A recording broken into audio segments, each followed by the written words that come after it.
Buenas noches, ¿qué tal?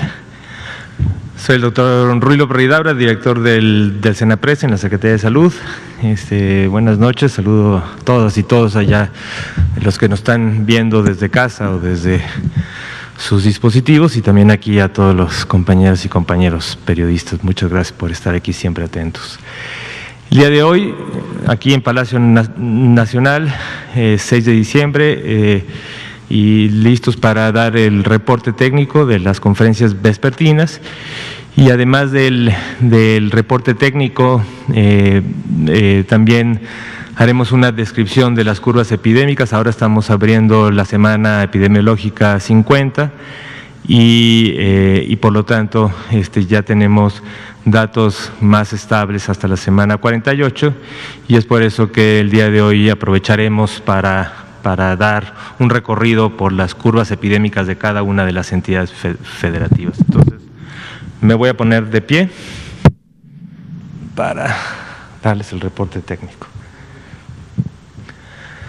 Pues muy bien, como siempre, empezamos con esto. Es la conferencia vespertina número 277 y de 190 días de esta nueva normalidad, que como siempre nos gusta recordar, son 190 días desde que terminó la Jornada Nacional de Semana a Distancia y pasamos a una estrategia que lo que busca es tener una disposición específica, heterogénea, dependiendo de cómo es la curva epidémica en cada una de las entidades. Entonces ya no es una jornada nacional, sino son dependiendo del riesgo, que por eso lo hemos marcado con el semáforo de riesgo, dependiendo del riesgo que cada una de las entidades federativas, pues son las medidas de restricción de movilidad que se deberán implementar. La siguiente, por favor. También, como ya hoy es el día 12 de 16 de esta campaña de 16 días de activismo contra la violencia hacia las mujeres, y en la viñeta de hoy resaltamos esto: tu salud sexual y reproductiva es una prioridad durante la pandemia y los servicios especializados de atención a la violencia se mantienen abiertos en todo el país. Yo solamente para que conozcan, todos los ciudadanos de todas las entidades federativas, hay estos centros especializados o servicios especializados que están regularmente en las mismas unidades de atención médica en los 32 estados, y donde se tienen servicios permanentes especializados en planificación familiar, en prevención de infecciones de transmisión sexual, en también acompañamiento y tratamiento de aborto seguro, y además de salud mental para estos casos de violencia. Marcamos, también hay un mapa donde pueden ubicar cada una de ustedes dónde están los centros especializados o los servicios especializados más cercanos. La siguiente, por favor. Esta es la curva, como les decía en la introducción, estamos abriendo la semana 50 y reflejamos en esta curva de barras cada una de las semanas epidemiológicas que van desde la 1 hasta la semana 48, y que, como ya lo hemos dicho, en cada una de estas semanas se diferencian según la clasificación que ahora mencionaré, cada una de las personas identificadas en nuestro sistema de vigilancia epidemiológica. Al día de hoy tenemos ya ya rebasamos los 3 millones de personas que han sido identificadas con cuadro sospechoso de COVID, y se les ha hecho el estudio epidemiológico, y a la gran mayoría se les ha tomado, además del estudio, una muestra para confirmar o descartar la infección por el virus SARS-CoV-2. Lo que presentamos ya en la gráfica también es una curva, es la naranja, que va marcando el porcentaje de positividad de cada una de las semanas. Y como pueden ver, desde la semana 10-11 hubo un ascenso importante en esta positividad, que se quedó más como en una meseta, llegando en su punto máximo cerca de la semana 28-29, y desde ahí empezó a bajar, y desde la semana 37-38 hemos tenido subidas y bajadas. En la última semana bajamos a 41%, pero tendremos que ir viendo cómo se desarrolla la semana para ver si este dato se modifica de la semana 48. Al día de hoy, de estas más de 3 millones de personas identificadas y que tienen estudio epidemiológico, 1.175.850 son positivos para el virus SARS-CoV-2 y casi 1,5 millones son negativos. Del resto, que están diferenciados en los colores, tenemos en el color gris de cada una de las semanas, son todas aquellas personas que acudieron, se les hizo el estudio epidemiológico, cumplían con los criterios para cuadro sospechoso, pero que no se les tomó muestra, y como podrán ver, 204,207 personas del total de 3 millones son a las personas que no se les tomó muestra. Y 146,655 son aquellas personas que sí se les tomó muestra, pero que por diferentes razones que ya hemos descrito ampliamente, no tenemos posibilidad de tener resultado. Y de los que todavía tenemos posibilidad de resultado, son 41,439, principalmente de la semana, en este caso marcamos la 48, más los pacientes o personas que se han registrado posterior a la semana 48. Y lamentablemente tenemos registrado el día de hoy 109,717 defunciones confirmadas, ya sea por estudios del laboratorio, del hisopo, para identificar al virus SARS-CoV-2, pero también recuerden, para el caso de defunciones, como también para el caso de casos, también se tiene la posibilidad de confirmación por medio de asociación epidemiológica, y en el caso de defunciones además se suman aquellos casos que por dictaminación, en cada uno de los comités dictaminadores a nivel de unidad hospitalaria, jurisdicción estatal, se han dictaminado que sin tener un estudio confirmatorio, se confirma por la evolución clínica y el expediente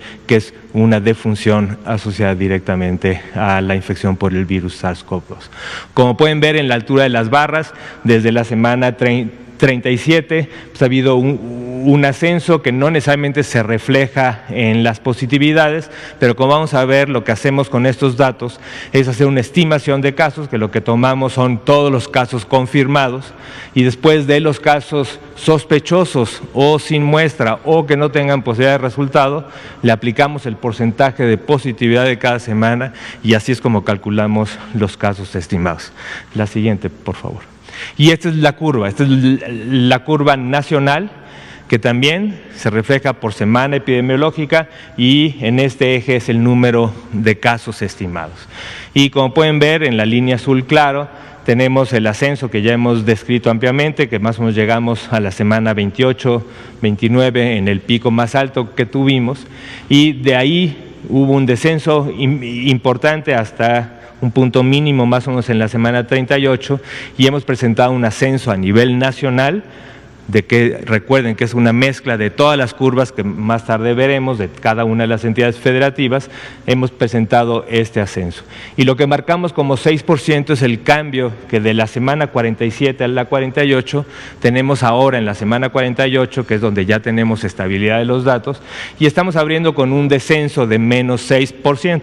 Esto también recuerden, esto lo hemos presentado semana con semana, normalmente los domingos tenemos estos descensos, y conforme van estabilizándose aún más los datos, este descenso suele disminuir día con día, y es posible que lleguemos ya sea a una meseta o ligeramente positivo, pero creo que es importante resaltar de que después de varias semanas de un ascenso es posible que estemos llegando a una meseta, pero esto se confirmará conforme vayan pasando los días. El otro dato importante son el porcentaje de casos activos estimados, que también ha ido creciendo. Llegamos casi a tener 3%, ahora estamos en 5%, y eso también refleja un poco la actividad reciente de este incremento en la actividad, en la circulación, en la actividad epidémica de este rebrote o repunte, y representa 73,413 personas, que son las personas que activamente están en este periodo de contagiosidad y que pueden estar transmitiendo o moviendo la circulación del virus SARS-CoV-2. La siguiente, por favor.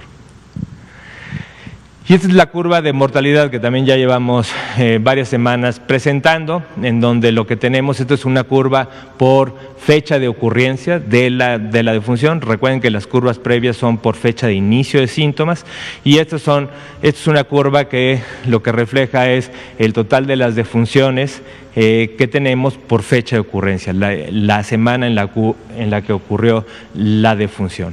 Y como pueden ver, también muy parecido a lo que vimos en la curva epidémica, con un pico importante máximo hasta la 28-29, de ahí un descenso, hemos tenido un incremento, y en la última semana estamos abriendo, digamos, la semana 48 con un incremento del 5% con respecto a lo que vimos en la semana 47.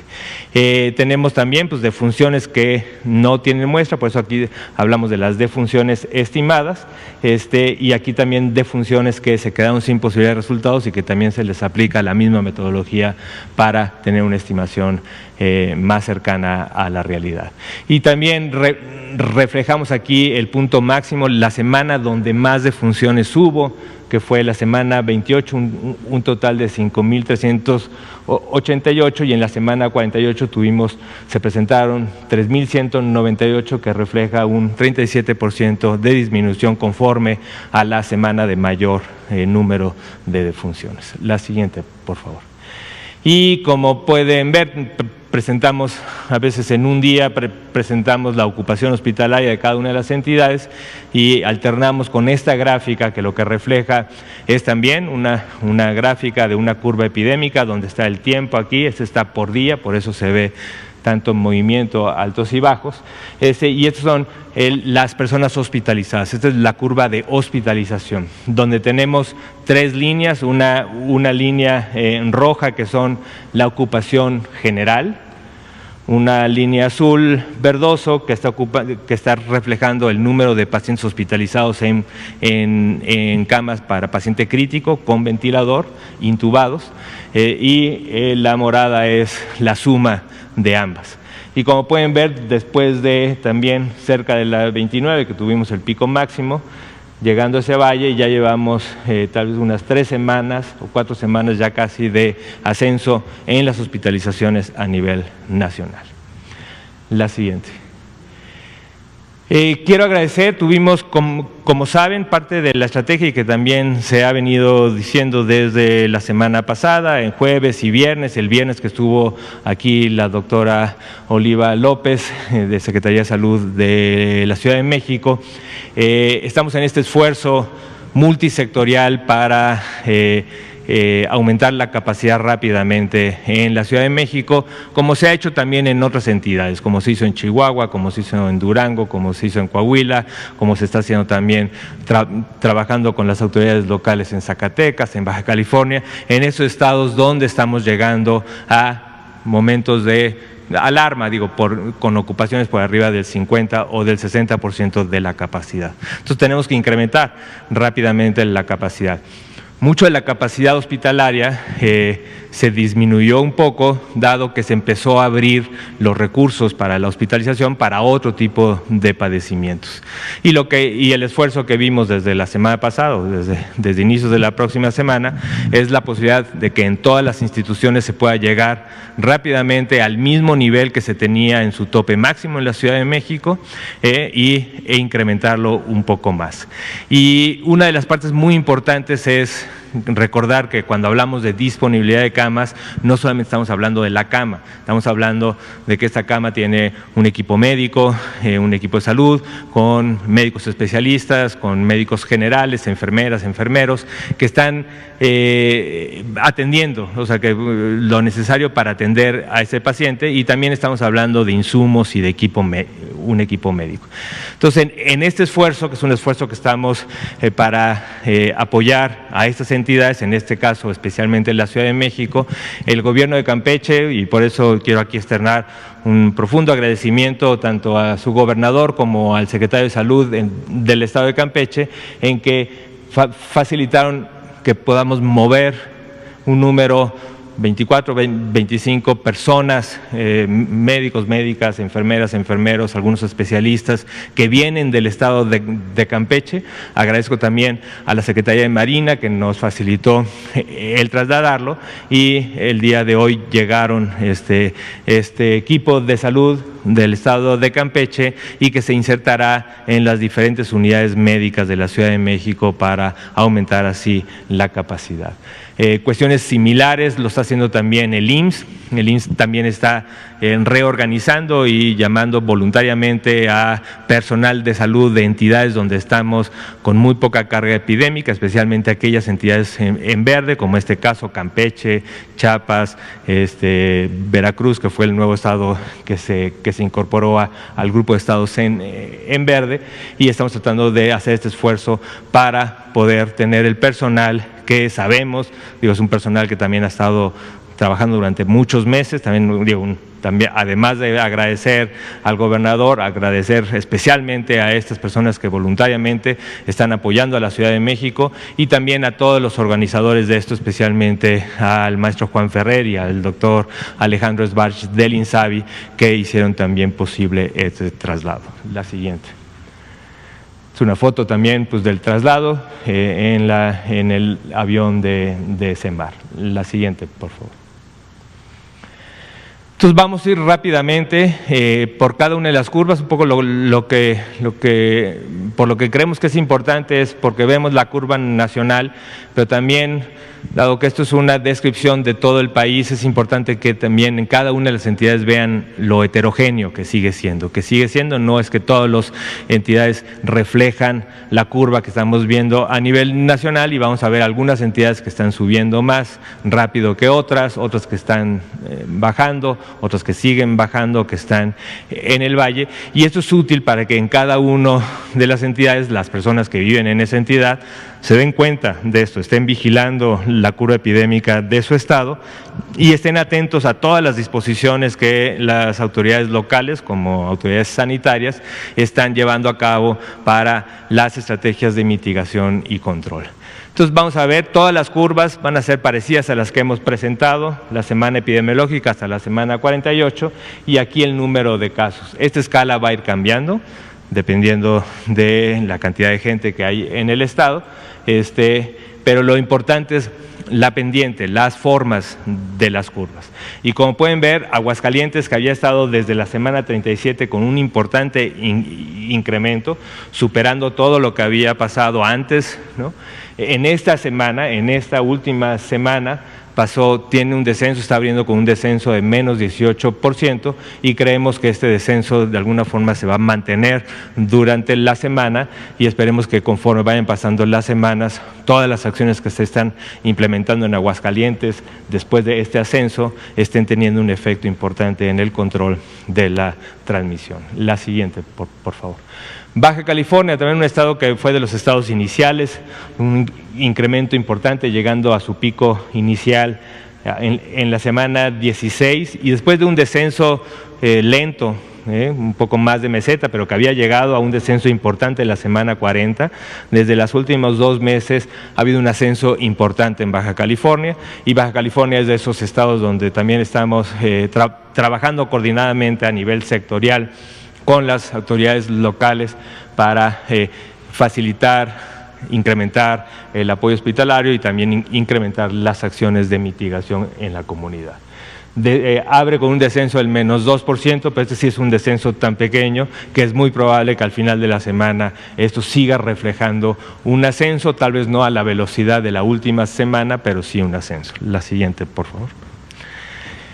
El estado de Baja California Sur, presentaron también su pico máximo en la semana 31, y prácticamente desde esa semana ha tenido un descenso con algunos altos y bajos, está abriendo con un 16% de incremento. Es importante que si se abre en la semana, en el domingo se abre con este incremento, pues quiere decir que hay posibilidad de que esto pueda seguir subiendo, y por eso en atención con tanto las autoridades como la población en Baja California Sur, que consideren esto y traten de disminuir la movilidad. La siguiente, por favor.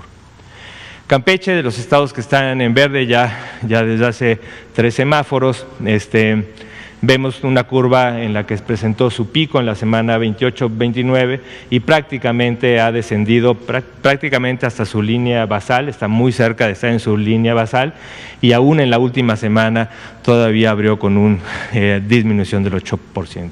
La siguiente. Coahuila, como recordarán, tuvimos este rebrote importante a partir de la semana 38, que llegó a un pico máximo superior a lo que había tenido antes, pero a partir de ahí, con muchas acciones que se han hecho en Coahuila, ha habido un decremento importante tanto en la transmisión, ya llevamos 2 semanas con disminución, en la última semana con un menos 15%, y también las capacidades hospitalarias también se están incrementando. La siguiente, por favor. El estado de Colima, teniendo esta curva con un pico máximo tardío en la semana 34, tardío con respecto al resto de las entidades, y a partir de ahí ha tenido un descenso importante, y en la última semana está abriendo con un descenso del menos 10%, que esperemos que durante la semana se conserve como descenso, o si acaso tal vez en una meseta. La siguiente, por favor. El estado de Chiapas, también de los estados que ya lleva un segundo semáforo en verde, tuvo un ascenso muy importante hasta la semana 26, descendió rápidamente y ya lleva prácticamente casi 2 o 3 meses en su prácticamente línea basal, ¿no? Todavía está cerrando en un menos 21%, y pues Chiapas son de esos estados donde hay un control muy importante, hay una serie de acciones muy importante. La Secretaría de Salud tenía un despliegue territorial muy importante en cada una de las comunidades, y pues desde aquí nuestra felicitación para la Secretaría de Salud y el gobierno en Chiapas. La siguiente, por favor. El estado de Chihuahua, como recuerdan, fue de los estados que pasó a rojo porque había tenido un ascenso muy lento, y de repente en la semana 39 tuvo un pico muy importante, un pico que tanto se vio en la curva epidémica como en los casos hospitalizados, como también en los picos de mortalidad. Pero a partir de la semana ha tenido un descenso muy importante y ya lleva 3 semanas en descenso, y todavía en la última semana con un descenso de menos 45%, que también se está reflejando muy importante en un descenso en la hospitalización. La siguiente, por favor. Ciudad de México, que hemos hecho el hincapié durante la semana previa, que tuvo un ascenso, se estuvo manteniendo en meseta durante varios meses.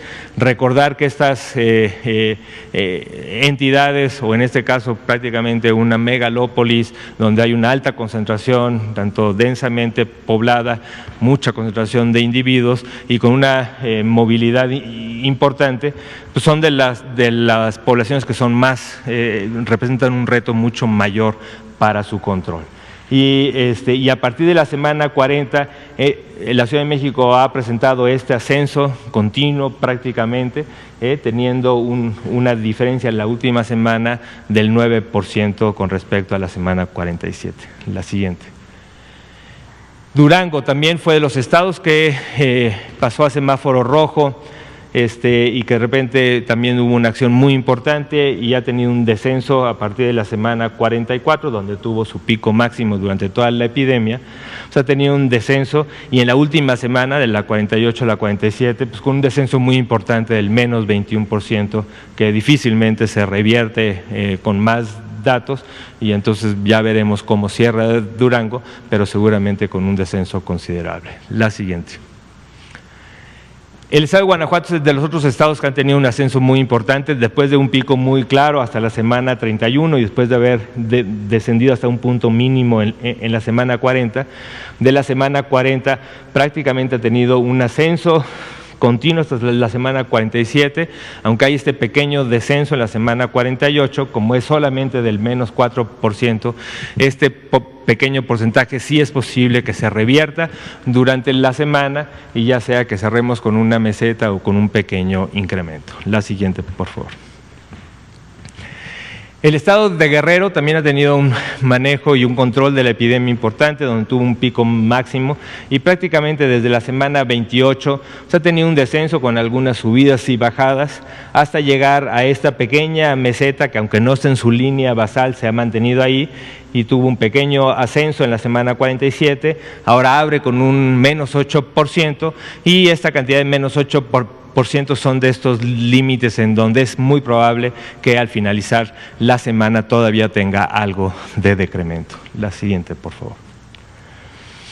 Hidalgo también es de los estados que ha tenido un ascenso importante de la semana 40, después de un pico, baja, semana 40 y de ahí he tenido y ya ha rebasado el pico máximo que tuvo en la semana 32. Ahora en la semana 47 abre con un descenso del menos 7%, eso es una buena noticia, pero al igual que en otros estados, cuando este descenso es pequeño, es posible que al terminar la semana, esperemos que termine con una meseta, lo que quiere decir que es una meseta que todavía tiene oportunidad de ya de manera más consistente bajar. La siguiente.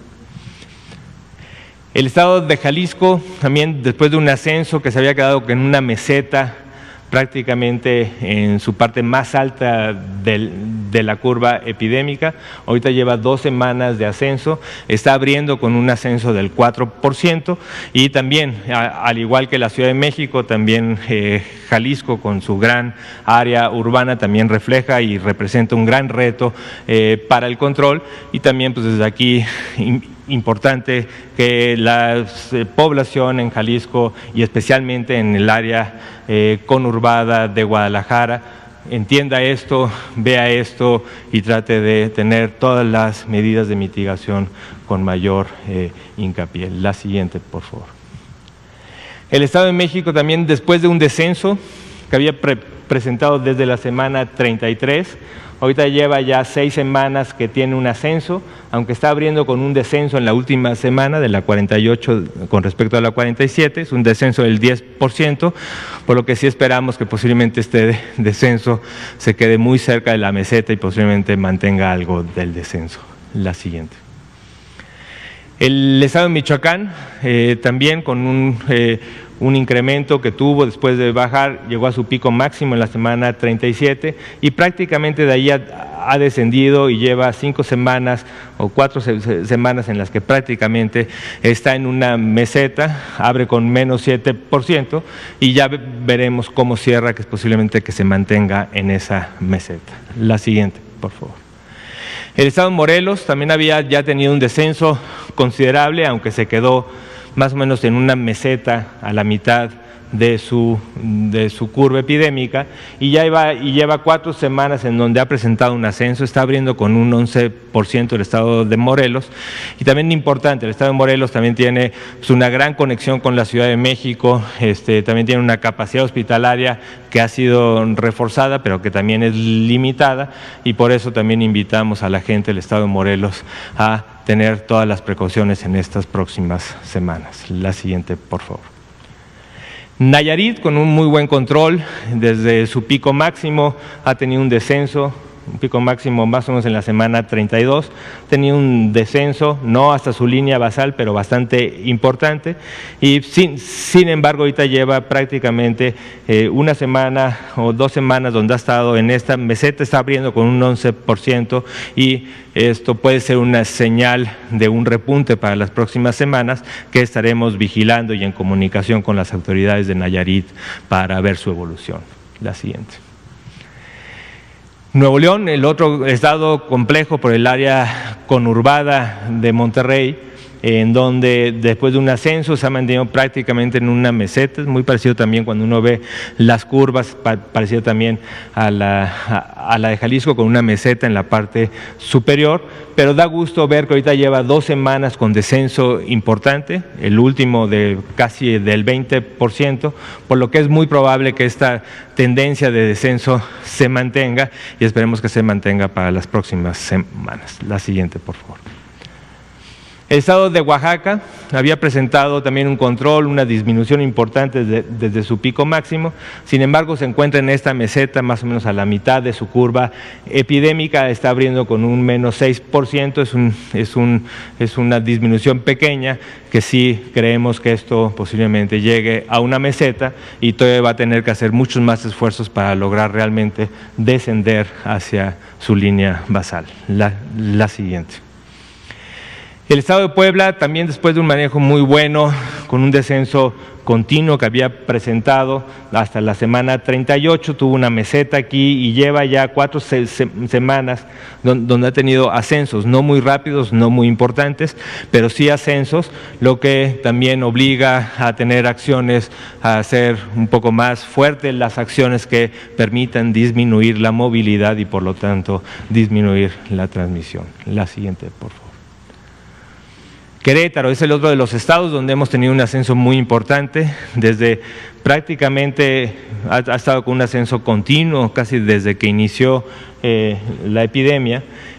Había tenido un pequeño descenso, pero desde la semana 37 ha tenido un ascenso, está abriendo con un 14%, es un buen descenso, creemos que esto se puede mantener, se va a mantener como descenso, pero va a ser muy importante ver la evolución de las próximas semanas y estoy seguro que las autoridades en Querétaro tienen ya un plan, y lo hemos platicado, también un plan importante para mantener este descenso de manera continua. La siguiente. El estado de Quintana Roo, también un estado complejo por los centros turísticos. Recuerden que también fue de las primeras entidades que tuvo este pico epidémico en las semanas iniciales de toda la curva epidémica a nivel de país, pero después tuvo este segundo pico importante hasta la semana 29, pero prácticamente de ahí ha tenido un descenso continuo, con algunas subidas y bajadas, pero realmente un descenso continuo, se está acercando a su línea basal. La siguiente, por favor. El estado de San Luis Potosí también había estado con un descenso muy importante, muy claro, muy consistente desde la semana 31, se quedó en esta meseta, la mitad de la curva epidémica, que es importante cuando un estado entra a este momento y no logra seguir descendiendo, hay que también empezar y hacer y reforzar acciones de mitigación para tratar realmente de disminuir. Está abriendo con un 16% de disminución, cosa que seguramente se mantiene, aunque seguramente quedará cerca de esta misma meseta en la que se ha mantenido en las últimas semanas. La siguiente, por favor. El estado de Sinaloa, también ya lo hemos visto, también de los estados que iniciaron tempranamente, y ha tenido desde su pico máximo hasta la semana 48 prácticamente un descenso continuo, y en la última semana abre con una disminución del menos 27%, que es una disminución también muy importante. La siguiente. El estado de Sonora también había ya tenido un descenso muy claro, se quedó aquí como en la tercera parte de su curva epidémica y desde la semana 45 había estado con tendencia de ascenso, está bajando, está abriendo con un menos 14%, pero tampoco es tan importante y como viene de un ascenso es posible que se quede cerca en esta misma meseta, por lo tanto la población en Sonora también tiene que estar precavido por la posibilidad de un rebrote. La siguiente, por favor. El estado de Tabasco, tuvo una disminución muy importante desde la semana 30, en las últimas 3 semanas ha tenido un incremento, aunque abre con un menos 2%, este decremento tan pequeño es posible que sí se traduzca en todavía un incremento al final de la semana. Sabemos que Tabasco, tiene y sufrió y tuvo este problema importante de inundaciones, tenemos un equipo y aquí mi agradecimiento tanto al equipo federal como a todas las entidades y sectores que están trabajando coordinadamente y siguen trabajando coordinadamente en Tabasco para el control de los posibles rebrotes y brotes que pueda haber de enfermedades diarreicas después de inundaciones, pero también esto también complica las acciones que se puedan hacer para el control de COVID. Entonces estaremos muy atentos a estas acciones que se tengan que reforzar en una situación especial como es el caso de Tabasco por el desastre de las inundaciones. La siguiente, por favor. Estado de Tamaulipas, un descenso importante, considerable, lleva ya 4 semanas, 5 semanas en esta meseta, está abriendo con una disminución del 31%, que es una disminución muy importante, y esperemos que esto se mantenga también para las próximas semanas para que los vaya acercando más a su línea basal. La siguiente. Estado de Tlaxcala, después de un descenso continuo desde la semana 30 que tuvo el pico hasta la semana 40, de la semana 40 también ha tenido un ascenso, abre con un ascenso del 8% y por eso también Tlaxcala son de esos estados donde hay que estar vigilando y haciendo acciones concretas para tratar de que este ascenso que se ve para las próximas semanas se pueda llegar a revertir. La siguiente, por favor. Veracruz, el estado que esta semana se incorpora a los estados en verde, tiene un descenso continuo muy importante, no ha llegado a su momento basal, está abriendo con un 4%, pero realmente por el resto de los indicadores, hospitalizaciones y otro tipo de indicadores que usamos para la calificación del semáforo, creemos que está en buenas condiciones, pero también, como lo hemos repetido muchas veces, para el semáforo verde tampoco es un no riesgo. Y este semáforo verde, más si estamos no en la línea basal, pues también puede ir cambiando de su riesgo, incrementando su riesgo, y por eso también hay que tener tanto la vigilancia estrecha como las medidas de mitigación necesarias. La siguiente. Estado de Yucatán, creo que salta, perfecto, gracias.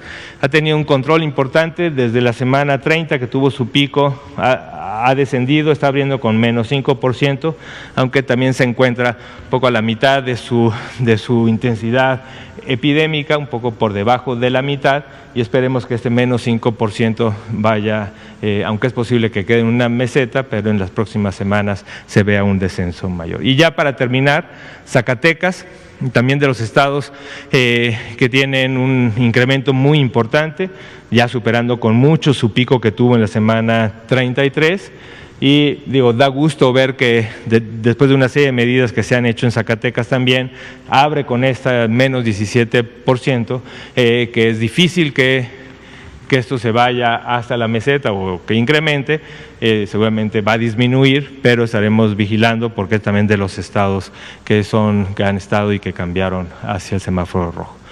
La siguiente, para recordarles, el semáforo es el que se presentó el viernes, entra en vigencia el día de mañana, y como lo presentó el doctor Ricardo Cortés el viernes pasado, tenemos un cambio importante. Cuando uno lo ve, pues mucho naranja, la gran mayoría de los estados está naranja, hubo muchas entidades federativas que pasaron de amarillo a naranja, y tenemos dos entidades que están en rojo, que es Baja California y Zacatecas, ¿no?, que se ve también en las curvas que presentamos. Tenemos tres entidades en verde, Campeche, Chiapas y Veracruz, y tenemos tres entidades en amarillo, que son Colima, Tlaxcala y Oaxaca.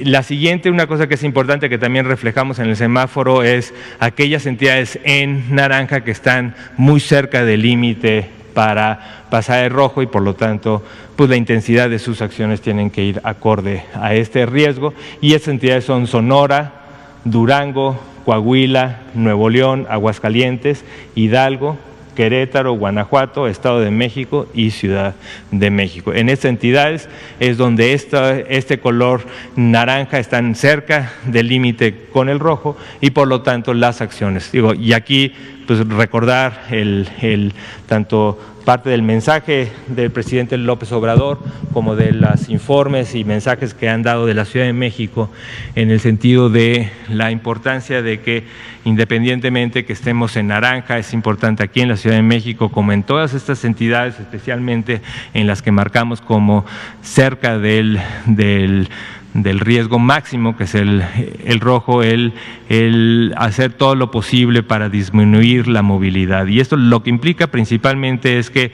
las personas tomen conciencia de que salir de casa tiene que ser solamente si es totalmente necesario, y seguramente va a haber muchas personas que tienen que salir de casa, pero si por alguna razón pueden hacer sus actividades desde casa, mucho mejor. Es muy importante eso, disminuir o anular toda la parte de eventos sociales, ¿no?, que también en este tiempo de fiestas son muy importantes. Entonces hay que disminuirlos al máximo, evitarlos en la medida de lo posible, evitar que se concentren muchas personas en un mismo evento. Se ha puesto pues como límite máximo 10 personas, y preferentemente que no vengan de más de 2 o 3 núcleos familiares. Esto ayuda mucho. Ahora, y si van a salir de casa, es muy importante mantener pues, tanto la sana distancia. Es muy importante que vean, que identifiquen la sana distancia. Es muy importante también el uso adecuado del cubrebocas, especialmente cuando no podemos mantener esta sana distancia, cuando hay algún servicio que tenemos que hablar con personas. Muy importante el uso de cubrebocas, o en lugares cerrados donde también hay poca ventilación, pues con mayor razón. También muy importante el tratar de mantener lo más ventilado posible tanto las casas o las oficinas o los diferentes lugares cerrados, porque gran parte sí hay una disminución muy importante del riesgo de transmisión cuando hay una buena ventilación. Y seguir insistiendo en el lavado frecuente, muy frecuente de manos, que también es una de las medidas importantes. Entonces, hasta aquí llega el reporte, y ahora sí, pues abrimos a preguntas y respuestas. Tenemos todavía unos minutos. Adelante. Gracias, buenas noches.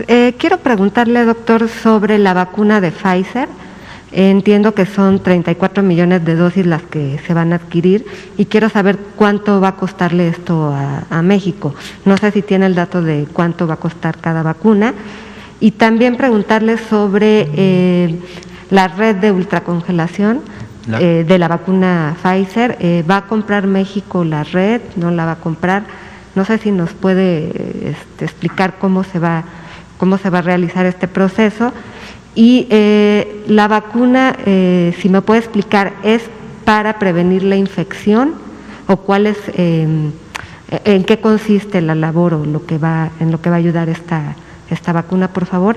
Y ya por último preguntarle en qué porcentaje se reconvirtieron los hospitales y ahora se van a volver a reconvertir. Muchas gracias. Muchas gracias. De la vacunación, bueno, primero anunciarles también que, como ya se mencionó, creo que el viernes, y también creo que ayer el doctor Alomía lo mencionó, el martes que viene, en el Pulso de la Salud, se va a dar una presentación con más detalle de todo el programa de vacunación en sus diferentes fases, ¿no? Entonces, no podemos, es mucho mejor tener este mensaje de manera integral el próximo martes. Pero adelantando alguna de las cosas. Uno, del contrato, el contrato tiene cláusulas claras de confidencialidad y el precio no lo conocemos, no es público, principalmente porque es un contrato privado con estas cláusulas de confidencialidad, donde especialmente viene el monto del costo, ¿no? Se firmó por estos más de 34 millones de vacunas, pero no viene el precio, y lo desconozco yo, porque está en estas cláusulas de confidencialidad. En algún momento se va a dar a conocer, supongo que se va en algunos de los reportes ya generales se ha mencionado toda la inversión pública en vacunación, eso se mencionó, también lo mencionó el secretario Herrera en algún momento. Entonces, en algún momento sí se va a conocer cuánto está costando, pero no tal vez en contrato por contrato, sino cuál es la inversión total que se hará para vacunación. En efecto, específicamente para la vacuna de Pfizer, como ya se ha comentado, pues requiere ultracongelación. Estos son temperaturas de menos de 75 grados centígrados, y por lo tanto estos son tanto los refrigeradores o los ultracongeladores son equipos especializados, no es cualquier congelador.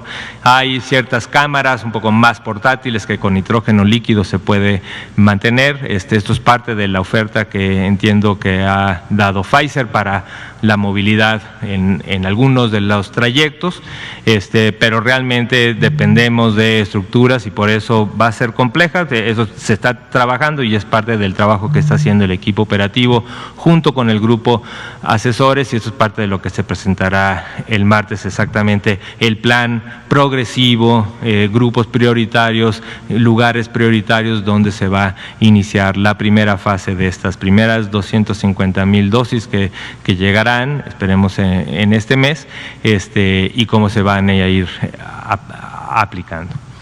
¿Se sabe que se va a comprar una red de congelación en México? O sea, ¿se va a instalar? Se está trabajando en identificar la red y cómo se va a poder reforzar para mantener, ¿no? La ventaja también de la posibilidad de tener otras opciones de vacuna que no tengan esas restricciones es que, pues, dependiendo dónde se pueda mantener la red de ultracongelación y dónde no, pues va a ser también de los criterios que seguramente se usarán para distribuir diferentes tipos de vacuna. En cuanto al proceso de reconversión, sí, en general, y eso lo anuncié yo también hace ya casi 2 meses, un poco el esfuerzo que estábamos haciendo con cada una de las entidades federativas para que empiecen a abrir, a concentrar las unidades hospitalarias para COVID, para que empiecen a abrir otras camas y otras para el rezago en ciertas acciones hospitalarias que se habían pospuesto, principalmente porque eran tratamientos selectivos, ¿no? Entonces, más o menos, depende mucho de la entidad, pero aquí en la Ciudad de México, digamos que hubo una disminución cerca del 20% de las camas que se tenían disponibles, que se van a recuperar. Ese es el esfuerzo que se está haciendo, porque ya eran camas, ya teníamos identificado cuáles eran las camas, cuáles eran las necesidades, equipo, también equipo de personal de salud. Entonces, y pensamos todavía llegar a un punto máximo mayor que el máximo que se tuvo en agosto, ¿no? Entonces, más o menos es eso, entre 20 y 30% lo que se reconvirtió, que se recuperará en los próximos días, o ya se está recuperando. Pues eso tenemos que irlo viendo, un poco la idea es, como plan inmediato en estos días, es recuperar la capacidad máxima que se tuvo en agosto, pero también en los planes que también seguramente se presentarán en la semana. Exactamente, vamos a tener este monitoreo diario con la Ciudad de México y con todas las instituciones para ver el incremento de camas, y dependiendo la necesidad, pues se irá viendo la forma de expandir. Es muy probable que sí tenemos que llegar a un límite mayor que el que se tenía antes, y eso es en lo que estamos ahora trabajando. Me preguntaba qué hace la vacuna de Pfizer. ¿Qué, perdón? ¿De qué sirve la vacuna de Pfizer? Perdón, no, muy importante pregunta, gracias, y esa era muy importante. Como también se ha comentado desde un inicio, cuando estuvo, desde los primeros proyectos y protocolos y hallazgos y resultados preliminares de las diferentes vacunas, es muy importante entender que, digamos, que los dos grandes espectros que pueda tener, ¿no? Puedes tener vacunas altamente efectivas que realmente te pueden ayudar para disminuir la transmisión o, no pararla completamente, pero disminuirla, y ahí es donde también tiene mucho que ver lo que se ha hablado de la inmunidad de rebaño, ¿no? Que conforme lleguemos, entonces cuando sí tienes esta aspiración, que tengas una vacuna que sea más de 90-95% efectiva, pues ya en ese nivel sí hay la aspiración de poder vacunar al menos 70% de la población, porque eso realmente te disminuye la transmisión. Si tienes otro tipo de vacunas donde tengas menos efectividad, pero que siguen siendo bastante buenas para disminuir la gravedad, entonces el grupo prioritario, pues, y posiblemente, como pasa en influenza, que al final lo que es una vacuna que es poco efectiva para disminuir la transmisión, pero es muy efectiva para disminuir las complicaciones del grupo de riesgo. Por los niveles de los resultados preliminares que se han mostrado, y seguramente que se muestran en extenso en los diferentes documentos que se están presentando a las diferentes agencias reguladoras, pues parece que son muy efectivas, parece que están por arriba del 90-95%, todavía esto se está evaluando, y si ese es el caso, pues entonces por eso sí la aspiración de tener una vacunación universal. Aún en ese momento o aún en ese escenario es importante la priorización en los grupos de riesgo, porque entonces tienes que, conforme vaya habiendo abasto de vacuna y tengas que de manera progresiva ir vacunando a la población, pues existen grupos prioritarios, ya sea por su alto probabilidad de contagiarse, como es el equipo en salud, o por su alto riesgo de complicarse, como son gente con comorbilidades, pues son, claro, o adultos mayores, son los grupos prioritarios que se irán vacunando progresivamente. Gracias, doctor. Siguiendo con la misma pregunta de la compañera, las autoridades de salud mexicanas, ¿hasta qué punto han tenido acceso a esta vacuna? Para decir que a la hora de aplicarla a los grupos vulnerables, bueno, a la población en sí, es para prevenir cuando ya cuando ya están contagiados y si, vamos, ya accedieron a eso. Y otra, la ciudadanía se va a exponer a un mercado negro cuando llegue esta vacuna, porque lo han estado mencionando por diferentes medios. ¿Algún plan las autoridades de salud coordinadas con otras dependencias para desinhibir todo esto? A ver, sí, de la primera pregunta, el único, entiendo yo, y esto pues, va a ser de las cosas que de manera extensa se describirá el próximo martes, la única compañía que ha sometido ya un expediente para revisión es Pfizer. Y sé que se está evaluando. Hay un comité, se está evaluando, como lo mismo que se ha hecho en otros comités internacionales, en Estados Unidos, en Inglaterra, en diferentes. Y ahí donde se está evaluando, desconozco yo, porque yo no estoy metido en ese comité, pero bueno, seguramente vamos a estar escuchando pronto un poco la evaluación que está haciendo COFEPRIS, que para este caso también se apoya mucho en las evaluaciones que están haciendo las otras agencias reguladoras. Entonces no tenemos información, pero seguramente es de las cosas que iremos comunicando pronto. Pero creo que es importante la pregunta para también recalcar el punto de que hay muchas preguntas todavía, estamos todavía con muchas preguntas, no parece estar todo ya sobre la mesa como para tener un plan fijo, sellado en piedra y decir así va a ser, ¿no? Entonces sé que es difícil a veces transmitir, a todo el mundo nos gustaría ya saber cuándo llegan, cuánto llegan las otras, cuál es el plan, cómo se va a hacer, a quiénes, cómo se va a distribuir, pero todavía hay muchas preguntas en cuanto a su eficacia, preguntas sobre su seguridad y preguntas muy importantes sobre la parte logística operativa de cada una de las vacunas. Entonces, estamos trabajando, está un grupo trabajando activamente en esto, en ir incorporando las piezas de certidumbre que están surgiendo para incorporarlos en un plan operativo, y esto es lo que se presentará el próximo martes. La segunda pregunta, del mercado negro. Mire, vamos ahora en esta primera entrega, como también se mencionó, la aplicación se hará con el acompañamiento también de CEMAR y SEDENA. A través de CEMAR y SEDENA se hará la aplicación de estas primeras vacunas. Sí se está contemplando y sí se tiene que tener también, y se está trabajando en un plan de protección, y esto se convierte en un plan de seguridad nacional. Entonces consideramos que va a haber los suficientes elementos para disminuir y controlar pues lo más que se pueda. A veces el mercado negro pues puede surgir, pero esperemos que esté bastante controlado, pensando también que el abasto internacional también es un abasto también muy limitado, y va a estar, no es como en otros mercados negros donde hay un abasto por todos lados y hay muchos lugares de entrada, ¿no? Ahora va a haber un abasto controlado a nivel global, entonces yo creo que va a ser menos el riesgo, pero claramente se está trabajando en la forma de disminuirlo. Porque realmente el peligro del mercado negro es precisamente que los lotes o lotes falsos que no sepamos si son efectivos, eficaces.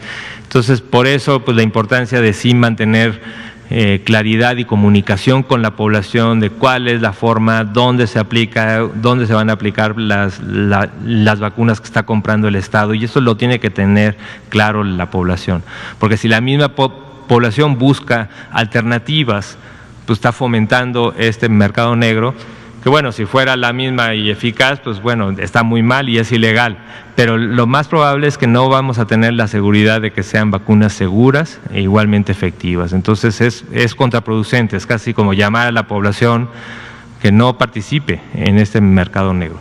La vacuna llegará progresivamente, y también el otro mensaje importante con toda la parte de vacunación es lo importante de mantener las medidas. Esto va a ser progresivo, lento, ¿no? Entonces, no es que ya te esté la solución y que a partir de diciembre que llegan y en enero que llegan más y esto ya se resolvió el problema, ¿no?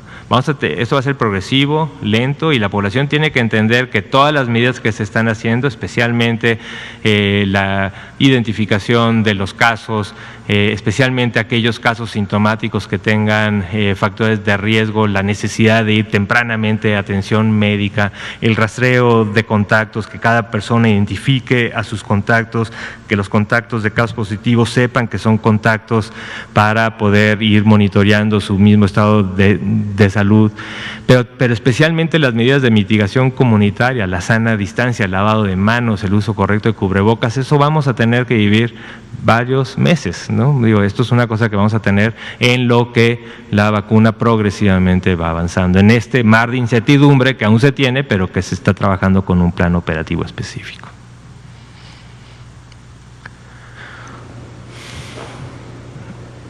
No, bueno, una última pregunta. Sí, de Sedena, ¿cuál va a ser, y Semar, cuál va a ser el papel que van a jugar en esta, cuando llegue la vacuna de Pfizer? Y también si tiene datos de dónde se va a empezar ya el proyecto de la vacuna de Janssen, por favor.